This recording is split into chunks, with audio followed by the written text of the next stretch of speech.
वैविध्यामध्ये एकता, नाविन्यामध्ये सुंदरता. तानाबाना गुंफत स्वामिनी गो फिणते नात्यांचा. श्रोते हो नमस्कार. साड्यांची महाराणी स्वामिनीच्या यूट्यूबच्या या नव्या कॅलेंडर मालिकेत आपल्या सर्वांचं हार्दिक स्वागत. मंडळी, दरवर्षी आपण वेगवेगळ्या विषयांवर स्वामिनीचं कॅलेंडर करत असतो. यावर्षी आपण भारतातल्या 12 राज्यांमधील साड्यांच्या निर्मितीबद्दल जाणून घेणार आहोत. तेव्हा लगेचच कुमठेकर रोडवरच्या बिझीलँड बिल्डिंग मधल्या साड्यांची महाराणी स्वामिनीला भेट द्या, साडी खरेदी करा आणि एक कॅलेंडर मोफत मिळवा. तू सखी, तू प्रिया, तू रूपा, तू मोहिनी. स्वामिनी स्वामिनी स्वामिनी. स्वामिनी अत्याधुनिक आणि पारंपरिक साड्यांचं विलोभनीय दालन. तुमची आवड जाणणारं, तुमचं सौंदर्य उजळवणारं स्वामिनी. सौभाग्य सुंदर लेऊनी वसने उभी मन भावनी. स्वामिनी Busyland building, Kumthekar road, Pune. साड्यांची महाराणी स्वामिनी. वास्तुकला, इतिहास, संस्कृती, तमिळनाडूची सदैव प्रगती. कांजीवरम, कांचीपुरम, कोईम्बतूर, मदुराई, विविधता असे साड्यांची. भारतीय परंपरेचं हे अस्सल वैभव आपल्या स्वामिनीमध्ये सहज उपलब्ध. तर आज वास्तुकला, इतिहास, संस्कृती यासारख्या विविधतेनं नटलेल्या सौंदर्यपूर्ण अशा तामिळनाडू राज्यातल्या साड्यांबद्दल मी तुला सांगणार आहे. वा, कला आणि संस्कृतीची एवढी सुंदर परंपरा असलेल्या या राज्यात साड्यांची निर्मिती सुद्धा अप्रतिमच असणार याबद्दल मला खात्री वाटते. तर आज मी तुला सगळ्यात आधी कांजीवरम सिल्क साडीबद्दल सांगणार आहे. अरे वा, खूपच छान. कांजीवरमची सिल्क साडी माझी अत्यंत आवडत्या साड्यांपैकी एक आहे. कांजीवरम साडी ही भारताच्या तामिळनाडू प्रांतातील कांचीपुरम इथले विणकर विणतात. या साडीचं वैशिष्ट्य म्हणजे रुंद आणि साडीच्या रंगाशी कॉन्ट्रास्ट असणाऱ्या रंगांचे काठ. आणि किंमत साधारण किती असते हो यांची? या साडीची किंमत बघ, साधारणतः 2,500 रुपयांपासून अगदी 6 लाख रुपयांपर्यंत असते. बापरे. साडीमधलं सुंदर नक्षीकाम, रंगसंगती, साडी विणण्याची पद्धत आणि त्यामध्ये वापरलेलं रेशीम, खरी जर इत्यादी घटकांनुसार साडीची किंमत ठरत असते. आणि बरं का, या कांचीपुरम साडीला 2005 सालापासनं भौगोलिक स्थानदर्शक प्रमाणपत्र देऊन संरक्षण सुद्धा देण्यात आलंय. कांचीपुरम आणि कांजीवरम हे दोन्ही एकच ना हो? हो. कांजीवरम साडी विणायला नेहमी 3 विणकर लागतात. या साडीच्या काठाचं नक्षीकाम आणि रंग हे त्या साडीच्या मध्य भागातल्या रंगापेक्षा पूर्णतः वेगळे असतात. साडीचा पदर अगदी भिन्न रंगानं आणि स्वतंत्रपणे विणला जातो. पदर विणून झाल्यावरती तो अतिशय नाजूकपणानं साडीला जोडला जातो. मूळ साडी आणि पदर जिथं जोडला जातो तिथं नागमोडी आकाराची सूक्ष्म रेषा दिसते. ग्रेट. आणखी काय काय डिझाईन असतो या साडीमध्ये? या साडीमध्ये बघ, टेम्पल बॉर्डर, चेक्स म्हणजे चौकडे, पट्टे आणि बुट्टे विणलेले असतात. आणि ही साडी विणताना अतितलम रेशमाचा आणि बहुधा खऱ्या जरीचाच वापर केला जातो. इतर साड्यांची रुंदी 45 इंच असते, तर कांजीवरमची रुंदी मात्र 48 इंच इतकी असते. म्हणजे 3 इंचांनी जास्त रुंद असते ही साडी. बरोबर. आणि या साडीच्या नक्षीकामात सूर्य, चंद्र, रथ, मोर, पोपट, राजहंस, सिंह, नाणी, आंबे, पानं, जाईजुईच्या कळ्या अशा प्रकारच्या आकारांचा समावेश असतो. या साडीचा वापर प्राधान्यानं लग्नासारख्या मोठ्या सण समारंभात होतो. आणि एक पुराण कथा सुद्धा आहे बरं का या साडीबद्दल. कोणती कथा? पौराणिक कल्पनांच्यानुसार कांजीवरम साडीच्या विणकरांना महर्षी मार्कंडेय यांचे वंशज समजले जाते. ते पुराणकाळी कमळाच्या फुलांच्या रेषांपासून ही साडी देवतांसाठी तयार करत असत. वर्तमान कांजीवरम साडी राजा कृष्णदेवरायाच्या वेळेपासून तिच्या श्रेष्ठतम कारागिरीसाठी प्रसिद्ध झाली आहे. अरे बाप रे, एवढा पुरातन इतिहास आहे या साडीचा? हो. आणि आता तुला कांजीवरम साड्यांचे काही प्रकार सांगतो.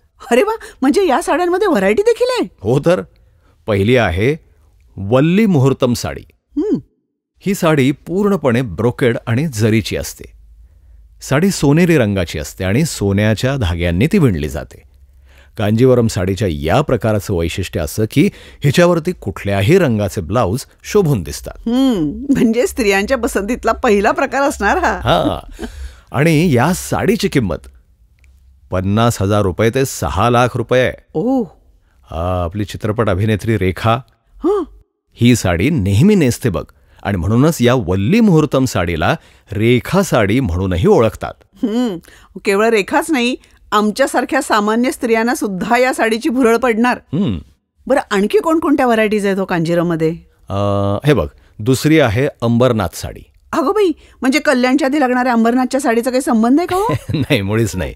कांजीवरम साडीच्या या प्रकाराला काठ नसतात. हां, साडीचा पदर आणि साडी एक समान नसतात. म्हणजे साडीच्या आणि पदराच्या रंगसंगतीमध्ये फरक असतो का? बरोबर आहे.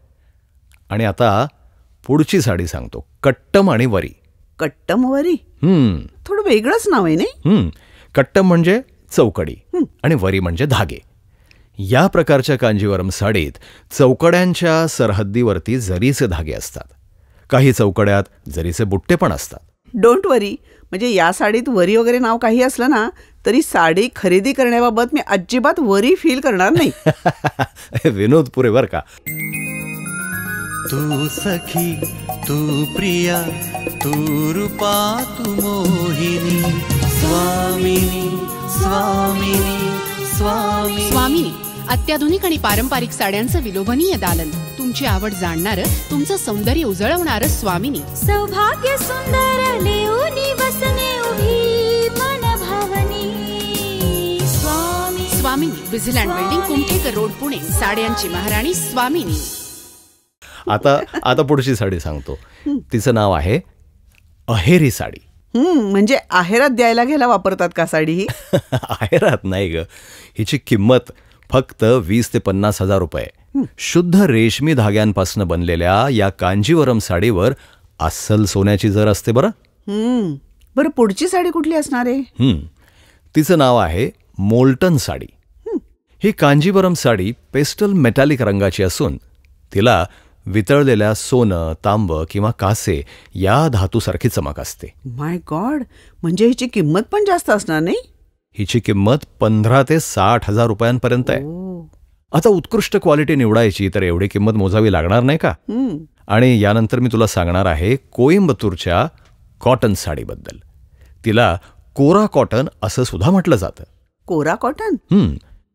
कोवई कोरा कॉटन हा भारतातल्या तामिळनाडूमधल्या कोइंबतूर प्रदेशात बनवलेल्या साडीचा एक खास प्रकार आहे. देवांग समाज कोवई कोरा सुती साड्या विणण्यात अग्रेसर आहे. अगो बाई, हा देवांग कोष्टी समाज आपल्या सांगलीकडे पण खूप प्रमाणात आहे बरं का. तर मग कोइंबतूर, तिरुपूर आणि इरोड इथल्या 82 विणकर सहकारी संस्था कोवई कोरा कॉटन साड्या विकण्यासाठी अधिकृत आहेत.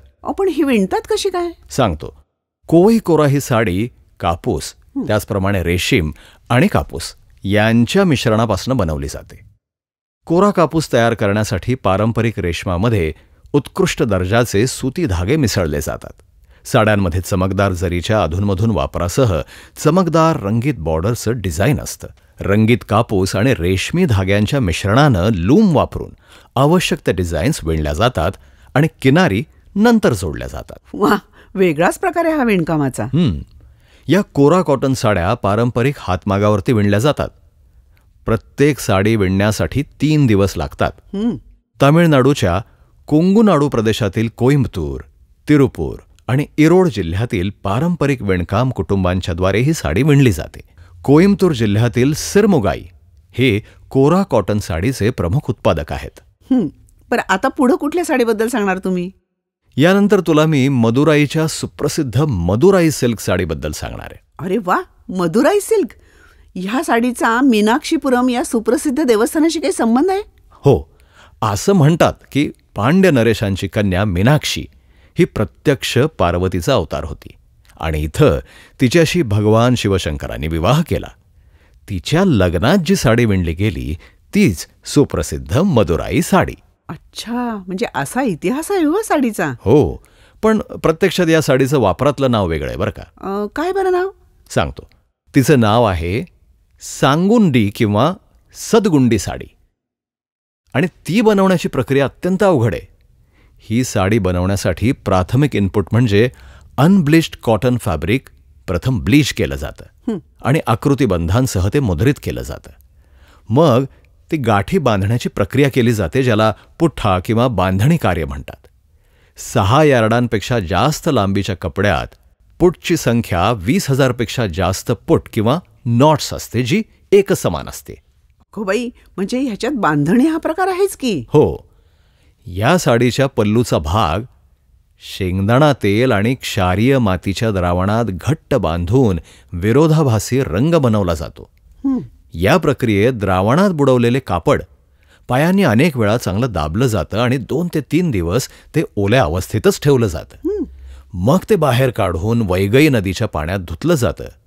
आणि बरं का, या नदीच्या पाण्यामुळे या कपड्याला विशेष चमक येते असं मानलं जातं आणि मग नंतर ते वाळवलं जातं. देवा रे, खूपच वेळखाऊ प्रकार आहे हो हा. हो तर, धुतल्यानंतर आणि वाळल्यानंतर कपड्याला एलिझारिन लाल आणि कासाच्या पानांच्या द्रावणानं भांड्यात रंगवलं जातं. रंग दिल्यानंतर कापड वाफवून ते वाळवलं जातं. हो, आणि मग ह्या सनगुडी साडीचं एक वैशिष्ट्य म्हणजे लाल रंगद्रव्यासह फॅब्रिकच्या रेषेवर बनवलेल्या फॅब्रिकच्या गाठीच्या भागामध्ये रंग घुसण्यापासून ते रोखतात. पारंपरिक सुंदर गुढी साडी बनवण्यासाठी 10 ते 15 दिवसांचा कालावधी लागतो. 15 दिवस? हो, महिलांना बांधणीच्या प्रक्रियेमध्ये सहभागी होता येतं. रंगवण्याची प्रक्रिया आउटसोर्स केली जाते. आणि ही साडी हा तमिळनाडूचा पारंपरिक पोशाख आहे. तिथल्या काही समाजातल्या स्त्रिया लग्नाच्या वेळी हा परिधान करतात. खूपच छान हो. या कुटीर उद्योगाला प्रोत्साहन देण्यासाठी तमिळनाडू सरकारनं 1959 पासून या कापडाच्या विक्रीला विक्री करातनं सूट सुद्धा दिली आहे. त्याची खास रचना आणि गुणवत्ता लक्षात घेऊन त्याची निर्यात सुद्धा केली जाते. खरोखरच तमिळनाडूच्या सांस्कृतिक परंपरेप्रमाणे तिथल्या साड्या सुद्धा वैविध्यपूर्ण आणि मनमोहक आहेत. पण या साड्यांच्या खरेदीसाठी आता तुम्हाला तामिळनाडूला जायची गरज नाही. या सर्व साड्या त्यांच्या भरपूर व्हरायटीसह स्वामिनीच्या वस्त्रधारणामध्ये अगदी सहज उपलब्ध आहेत. त्यामुळे तुम्ही अगदी लवकरात लवकर मनापासून त्या साड्या खरेदी करण्यासाठी स्वामिनीला भेट द्या. आमचा पत्ता आहे बिझीलँड बिल्डिंग, कुमठेकर रोड. साड्यांची महाराणी स्वामिनी आपली वाट पाहत आहे. संकल्पना नावेद आणि जावेद शेख. लेखक प्रताप देशमुख.